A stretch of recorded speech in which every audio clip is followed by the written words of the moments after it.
opportunity for me today, rather an extraordinary honor, because TED has a power of its own. Whatever you say here, it has a great potential of becoming powerful across the world. Own your greatness and be your own boss. So my journey with power started long ago, and rather it has evolved over a period of time. When I was a kid, that was the time I felt Undertaker is a person who has the maximum power. So for me, muscle power was the greatest amount of power. As I grew up, I found that there were people who were bullying me. So I felt that the people who are older in age are the people who have maximum power. Thereafter, my relation with power turned in terms of money. If you have more money, you have more power. Then, belonging to a family of government servants, it was told to me that there are some symbols of power. Do you want to know what are the symbols of power? Let me tell you. An ambassador and a red beacon in Indian context is what is a symbol of power. So I thought, if you go high in rank in administration, you will be powerful. And thereafter, I started preparing a lot for Indian administrative services. Even after being a cop with the government, my quest for power continued. But there was one thing I clearly identified, and that was that if you are higher in power, it does not necessarily mean that you are higher in rank. And likewise, if you are higher in rank, it does not mean that you are higher in power. So let's see how has my concept changed over a period of time. Okay, let me tell you a story from my life.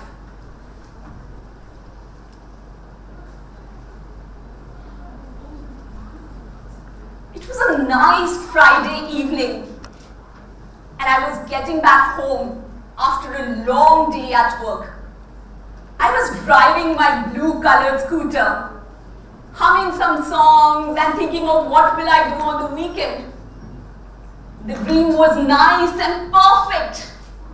I could taste the food from my favorite restaurant, and my hands were full of shopping bags. It was so nice that I just wanted to be in my dream. But suddenly, a lady traffic cop came right in front of me, and she asked me to park my bike in one corner.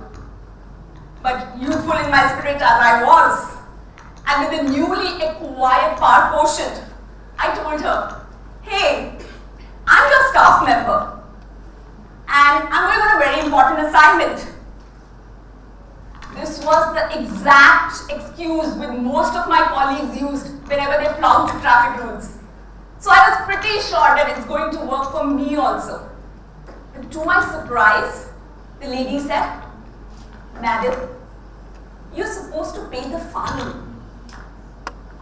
A fine? Now I realized that I had another trump card in my pocket. I took out a yellow colored ID card, showed it to her.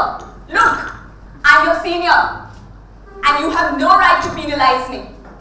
The lady was smiling, and she said, "Madam, with higher rank comes higher responsibilities." And then my whole bubble of power was completely broken. Though she did not penalize me that day, but I got the biggest lesson of my life. And I feel that she is a fan of this guy that I'm going to show you today. Spider-Man. As Spider-Man says, with great power comes great responsibility. So now let me talk about another incident. Recently I went to a marriage function And there was this gentleman sitting next to me. So I casually asked, "Hi, what's your name? What do you do?" The man was pleased to talk to me. And then he told me his name. He said, "I'm a major from army." We spoke for some time. And after that, when the man left, I was made to think. I asked him, "What do you do?" And instead, he answered who he was. And that's what we do in our life. We have externalized the concept of power in such a big way that we use titles before or after our name, like doctor, engineer, chartered accountant, lawyer, and even for that matter, a major. Now, today standing here, I want to ask you all that is our ability to contribute and make a difference depends on the kind of person we are, or does it depend on the position that we get in an organization? Now I want all of you to sit back and relax. If you want to close your eyes, you could close your eyes. Let's travel through time. Think of the time when you were a little kid, and as you were growing up, as a teenager, what did your parents and guardians talk to you about being powerful? Did they say that if you have more money, you are powerful? Or did they say, if you have more authority, you are powerful? Did they say that if you have more connections, you are powerful? Or did they say, if you love more, you are powerful? Or did they say, spirituality is the greatest power? Now I want you to absorb all those messages from your past and think about those things which your loved ones told you at that point of time. And as you do that, I want you to think that how is it showing up in your life today? Are you working in complete alignment to that? Or are you working in complete opposition to that? There you are in life. When we are born innocent, free-flowing, open to receive so many things in our life. But as we grow up, we start hearing so many things from so many different directions.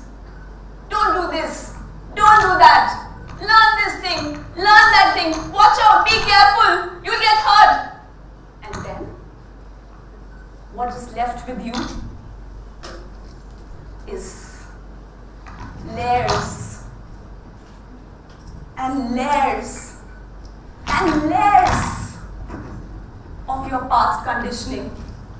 And these layers make you so closed that you either start walking in alignment to them or you start walking in opposition to them. But whatever be the case, you are being run by them. Now I'm not saying this to make you feel, yes, she's so right. Today, I want to be talking to our caregivers.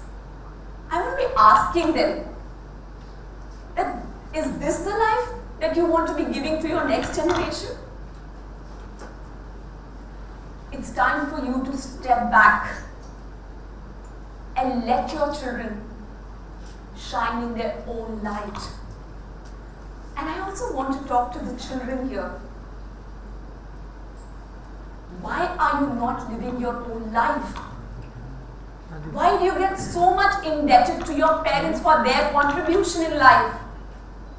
When you came in this world to take your own place and not the place of your parents. Now, how do you find your true power? Is there a way to find your true power? Let me tell you, the sad part is you cannot find your true power. No career, no position, no authority, no money, no person can help you find your true power. The only way by which you can find your true power is by releasing, by removing the blocks of your past conditioning.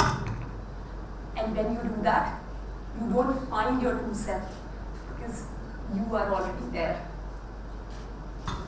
A lot of times, people are wandering from place to place in search of the right tree. And you know, the right tree is not there.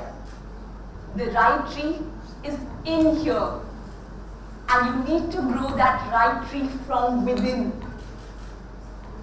And like growing the tree is a process, owning your power is also a process. And you need to live that process. You need to love that process. The first step towards finding your true power and freedom is to disidentify yourself. Distinguish your mind from yourself. Look at it from a distance. Separate yourself. Get some space. And then you will be able to find that you are not this programming, but you are the entire hardware. You are not what's in the vessel, but you are the vessel itself. And you will find that you are more powerful than your mind. Now the first step is disidentifying yourself. The next step towards finding your true power is to identify your true calling. Now, if I ask you to identify your true calling, it does not mean you go from here, start pressurizing yourself, start asking yourself, what is my true purpose? What is my true purpose? Like owning your power is a process. Trying to find your true calling is also a process. And let's understand this process with the help of a story. Once, there was a frustrated old young man who went to a village where there was an old wise man. The young man said, I don't know what do I do with my life. I don't know how to find my life purpose.